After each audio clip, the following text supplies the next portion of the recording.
we held the objective. And the only way we held the objective was the MIT team.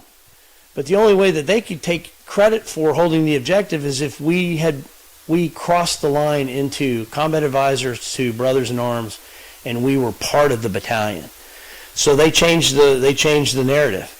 But the only way they could do it is accept us. And from that day forward, our relationship changed really dramatically. And we were no longer outsiders. We were insiders because they had to change that narrative.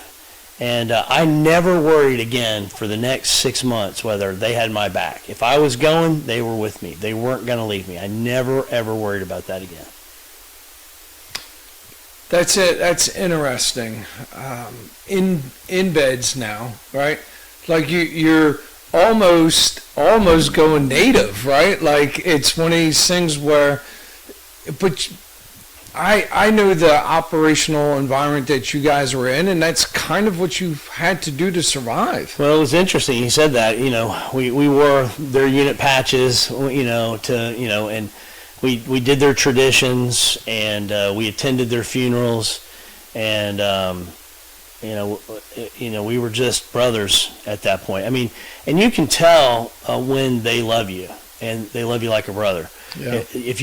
When we got there first, we would greet each other, shake hand, nice to meet you, good to see you. Yeah, great. Yeah. And then you would move to maybe a little bit of a different embrace because they knew you better now, and you were invited a little bit into the circle. But after that day, these guys, when I walked into their area of operation back in the Ford Operating Base or anywhere else, they would embrace me, and I would get double kisses. Kissing men is interesting, but I understood the cultural significance of that, and so that was good. The one thing I did never get used to was hand-holding. So my officers, my Iraqi officers, that's a sign of really great affection, and it's really important. And on many occasions, they would just reach down and hold my hand while we're standing there. Man, I'm telling you what, it was uncomfortable, but I just knew it was so important. But every now and then I would just go, okay, Omar, hey, man, I love you too, brother. I appreciate it, but I can't hold your hand anymore, man. I can't do it, But they understood. But you could tell the difference in how they approached you. So what separated you from a traditional Green Beret mission? Yeah. Well, so a lot of people would say this mission we were on was a lot like the ARVN mission with the Special Forces units that were embedded in Vietnam, with the ARVNs or the Montagnards or those guys, right? Yeah. So, and we had Special Forces on our Ford Operating Base with us. So we started with the 5th Group, and then for 6 months we had the 20th Group, which is the National Guard guys, and then I think we finished up with the 3rd Group. The 20th guys were fantastic. Their mission was a lot different. They were very kinetic when they wanted to, but they had a real training mission. They were really trying to stand up Iraqi Special Forces, get those guys super operational. When you saw those guys, they were all blinged out, just like, they had the super glasses on. And we worked with them They a were few great, times, right? yeah, So, sure. And that 20th Group,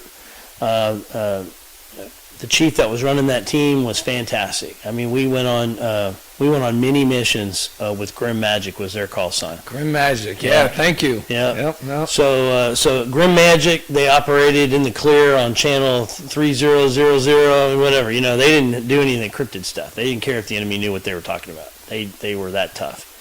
But their mission was very specific and different, and they just didn't fall into the mission that we had.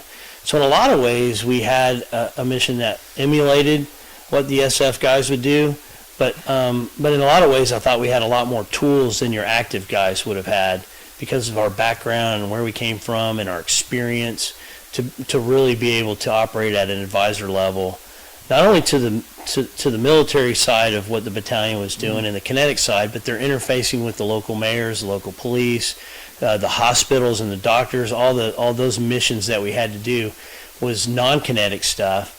And sometimes you get these guys that are all hard charge and active duty, and they only know kinetic.